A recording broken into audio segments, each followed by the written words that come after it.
And today we're going to show you how to take your paddleboard from looking like this to looking like this. And it's super easy, and I'll show you how.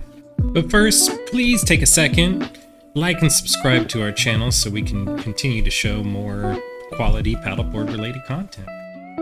Now, if you're a paddleboarder and you have a hard board, you've probably seen these scuff marks on the side of your board before.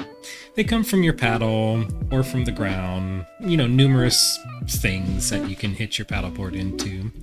And for the most part, you can remove 99% of them with only two things. First thing is just regular isopropyl alcohol. You can get this at Walgreens or whatever. And then the second thing is a Mr. Clean magic eraser. All you gotta do is put the alcohol on the spot you want to clean and then scrub it with the magic eraser. It's that simple. Let's see it in action.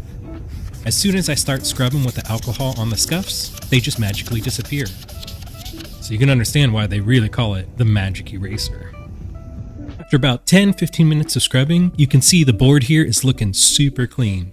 This is a great way to keep all your boards looking in tip-top shape.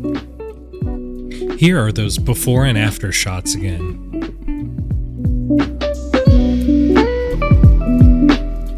Thank you again for watching. Please like and subscribe. We'll see you in the next video.